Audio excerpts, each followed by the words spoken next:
Hey guys, so this is going to be a video talking about how to set up an AR for 0 to 100 to 150 yards. Basically a target, class, and home defense gun. Alright, those are the three main purposes that this is geared towards.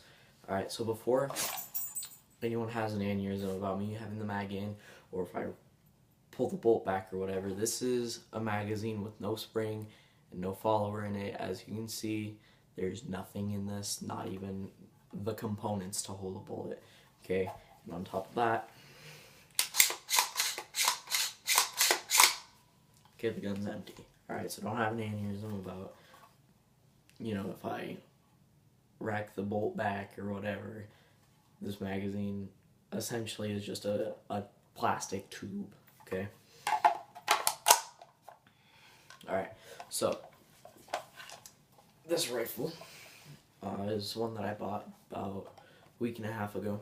Alright, so what it is it is an American Tactical, which is a budget level rifle company.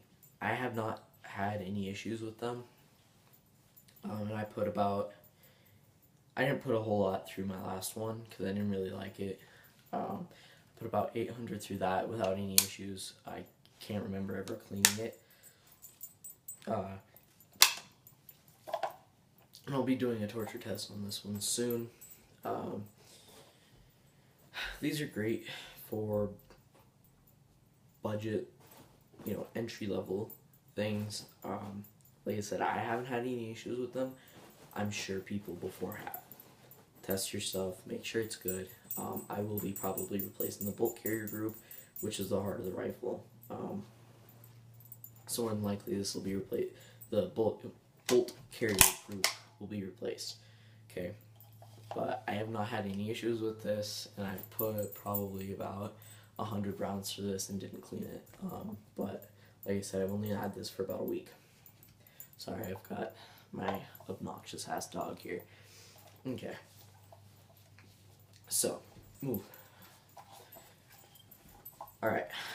The fundamental parts of a rifle like this is going to be a short barrel, okay, because that's going to give us the best maneuverability, that's going to give us the least amount of weight from the barrel. Obviously, less barrel equals less weight. And it's going to give us the best set of capabilities for what we're trying to do with it. This is a 16.25 inch barrel, so this is pretty much exactly the legal length. Okay, that's the way a lot of them are going to come. I don't know what else to say. Essentially, this is pretty standard for a civilian AR.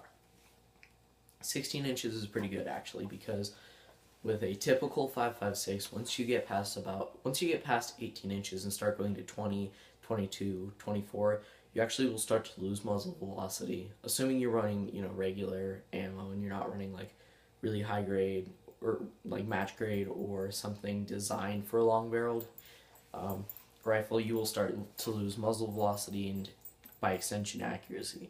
So 18 inches is actually ideal, but 16 is more maneuverable. And we're not going to be shooting past about 200 yards with this, because that is not what this is built for. That is not what we will use this for. Okay, does that make sense?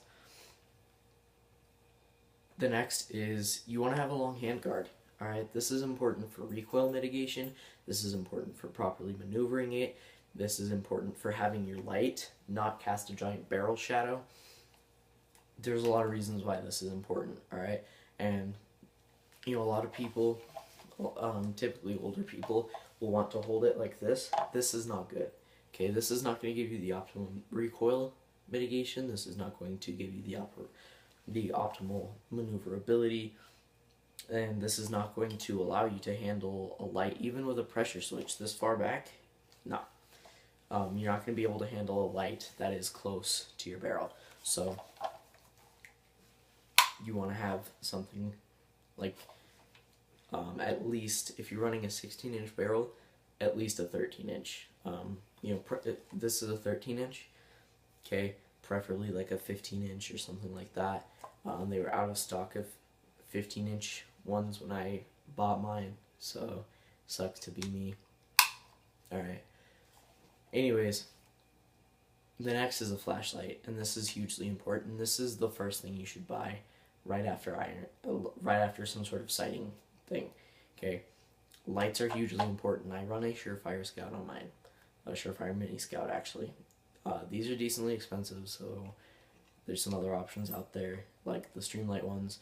But keep in mind your life is depending on this, so don't go out and buy like one of the gas station lights and put that on a scope ring, because it's not going to be bright enough, first of all, and second of all, it's going to get broken when someone is sneaking around your house trying to kill you or steal your shit or whatever.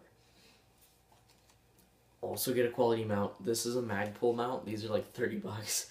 These are dirt cheap. Get a good mount, alright guys? Don't cheap out and put like a scope ring on there. It's not going to be the best thing for it, okay?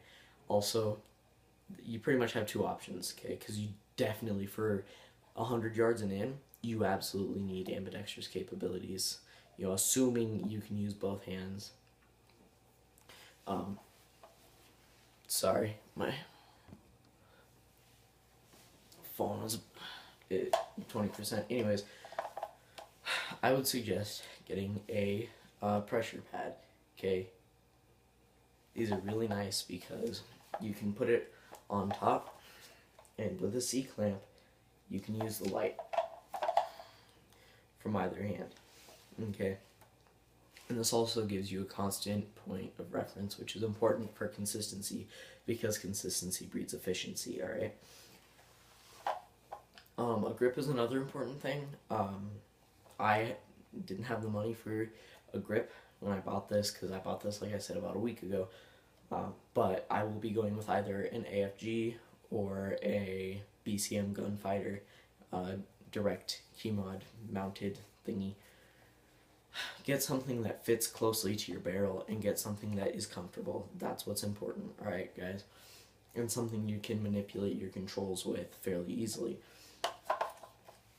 Okay, now back to a sling point. Again, being ambidextrous is important, okay? It's going to minimize your signature when you're, creeping around your house when someone breaks in at 3 in the morning. It's going to minimize your signature, when you're doing cool guy shit at the range, whatever. You want ambidextrous capabilities, both up here and on here. So I run my sling mount on the bottom, and I like to run them very close together. I'm going to get, well, I'm actually just going to do a little carabiner here, but you want to have a nice narrow sling axis, alright? Or you want to have a small distance between the two sling points. Lasers. Let's talk about lasers real quick.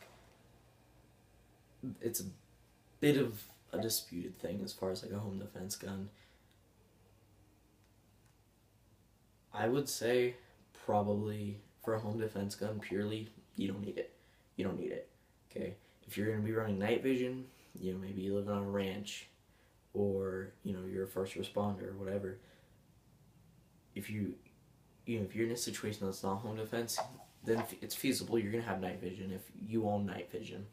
But home defense, you're probably not going to have time to put night vision on before you go and address the threat. So an IR laser is sensible. A visible laser, it's kind of cool for when you're doing like night shooting and stuff, but as far as home defense, I would not recommend it, because it has all the bad parts of using a light with not really any of the good parts, alright? You're not going to disorient someone, and you're not going to be able to identify your target, but you are going to give your position and where you're aiming away. So, a laser, it looks cool. It's cool for night shooting. I'm going to put one on here, but if this were purely a home defense rifle, I would not. Does that make sense? Okay. Optics. Optics are necessary for home defense. And that is a hugely controversial opinion. And, I'm going to get, well, I don't have any subscribers, so I'm going to get like one comment, but, oh, what a fucking idiot, I shot out to 900 yards with a .22 LR, with, you know, peep sights back when I was 9 years old. I don't care. Okay, iron sights, yes, they're important, and it's important to be